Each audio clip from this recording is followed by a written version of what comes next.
Assalamualaikum warahmatullahi wabarakatuh.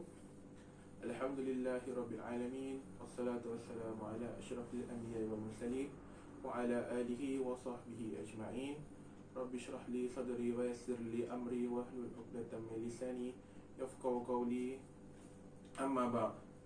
Apa khabar semua murid-murid? Saya harap kamu semua berada di dalam kesihatan yang baik. Jadi pada hari ini kita akan mempelajari tajuk dalam tasawuf ya. Tajuk yang pertama ya, dalam buku tasawuf ni kita ada beberapa tema. Dan pada hari ini kita akan masuk pada tema yang pertama, iaitu tema sistem ekonomi dan kewangan Islam. Okey, itu adalah temanya. Dan kita akan masuk kepada tajuk yang pertama, iaitu tajuk konsep sistem ekonomi Islam ya. Sistem ekonomi Islam.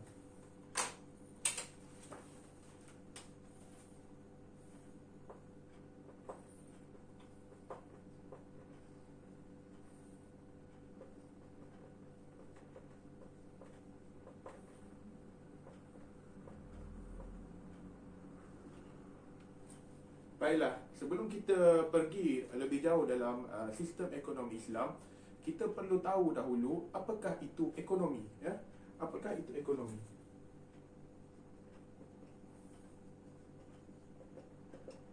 Baik.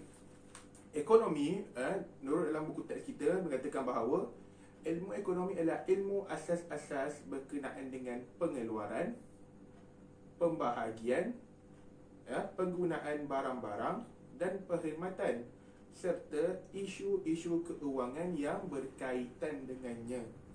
Maka itu adalah ekonomi ya. Itu adalah ekonomi. Ilmu berkaitan apa? Okey, kita akan buat nota saja ya. Ilmu berkenaan yang pertama, pengeluaran. Yang kedua,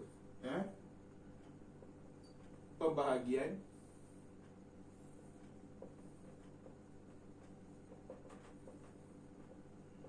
Yang ketiga, penggunaan barang-barang.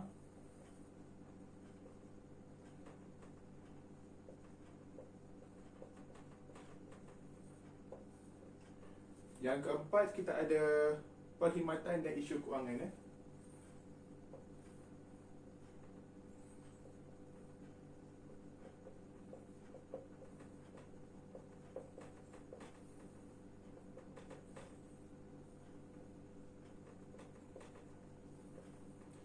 Baik, ini adalah ekonomi. Manakala apa pula ekonomi Islam? Ya, ekonomi Islam.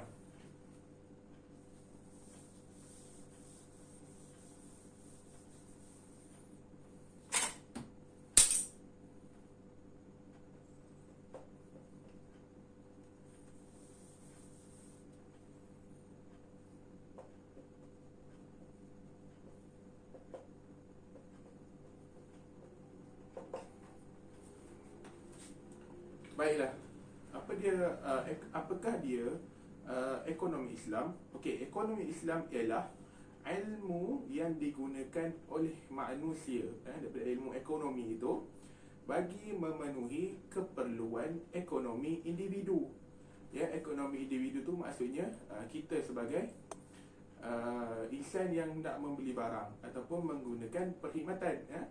Dan masyarakat, maksudnya kita bila nak membeli mestilah ada penjual ya. Jadi kita bermuamalah dengan orang lain ya. Berteraskan aturan syariat Islam.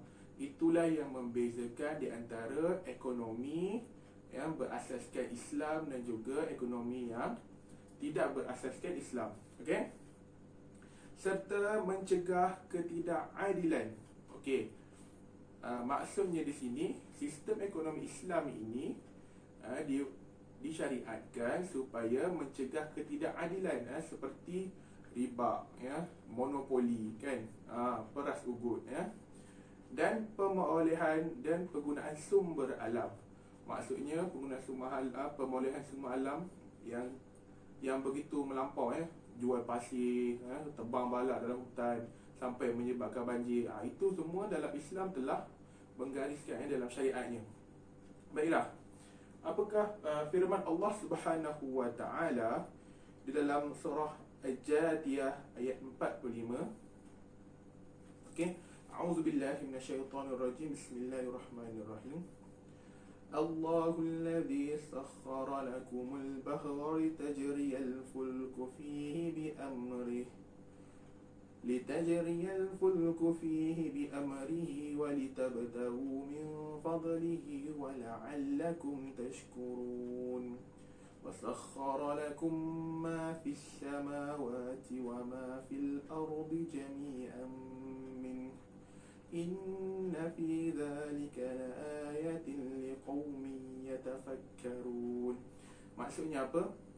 Allah yang memudahkan laut bagi kegunaan kamu. Allah yang memberi kita rezeki, agar kapal-kapal berlayar pada dengan perintahnya, agar kamu mencari rezeki daripada kurniaannya. Semua ini daripada Allah, dan agar kamu bersyukur. Dan ia memudahkan untuk kamu segala yang ada di langit dan ada di bumi sebagai rahmat daripadanya. Sesungguhnya semua itu mengandungi tanda-tanda kekuasaannya bagi kaum yang memikirkan dengan teliti. Itu adalah dalil nakli bagi sistem ekonomi Islam. Baik. Di dalam sistem ekonomi Islam ini terdapat beberapa asas. Okey, ada 3 asas dalam sistem ekonomi Islam. Okey, kita tengok .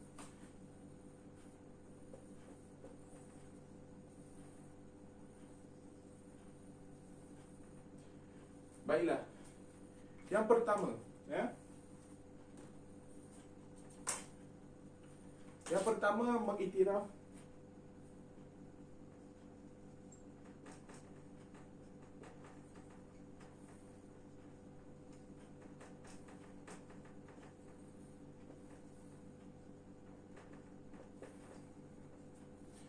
mengiktiraf pemilikan individu.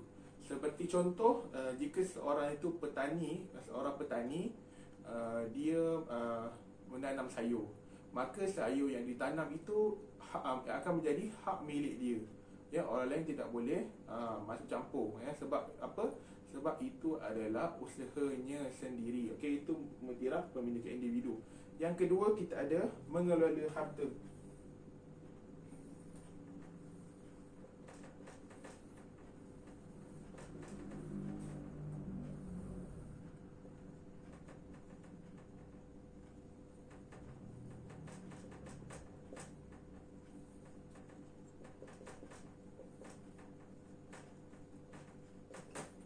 Okey, yang kedua, kita mengelola harta yang dimiliki mengikut syarak. Apabila kita bekerja, maka kita akan memperoleh harta. Tetapi harta itu perlulah dikelola ataupun diuruskan dengan baik. Apabila harta itu telah cukup haul dan cukup nisab, maksudnya cukup masa dan cukup bilangan, maka kita perlu mengeluarkan zakat mengikut kadar-kadar yang tertentu. Okey, dan yang ketiga, seterusnya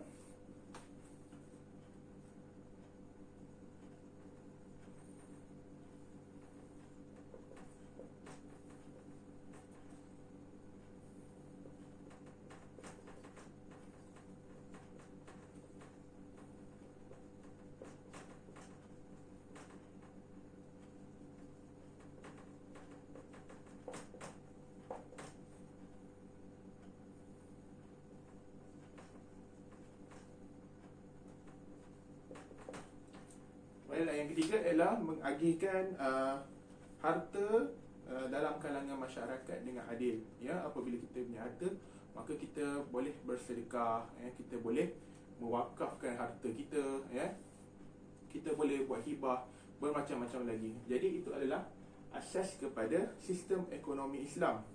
Seterusnya kita akan pergi pula kepada apakah sumber utama kepada sistem ekonomi Islam. Baiklah. Yang pertama, kita ada Al-Quran.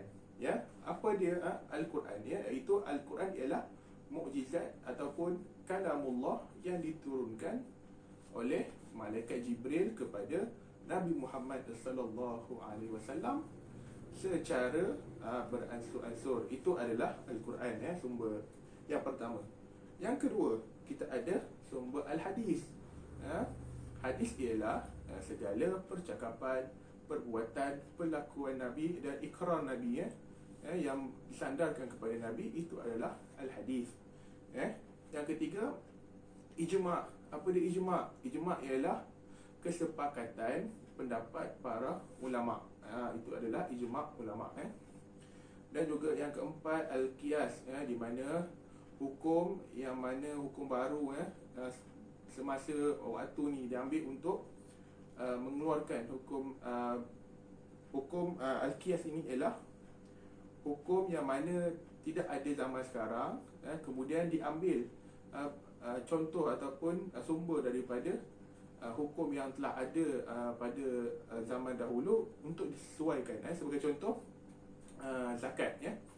Sebagai contoh, zakat, jika dalam Islam, zakat gunakan gandum untuk kita bayar zakat, tetapi disesuaikanlah dengan keadaan setempat. Seperti di Malaysia, makanan ruji kita, makanan asasi kita adalah beras. Jadi itu adalah al-qiyas. Baik, seterusnya kita akan masuk kepada prinsip-prinsip asas sistem ekonomi Islam. Sekian, terima kasih.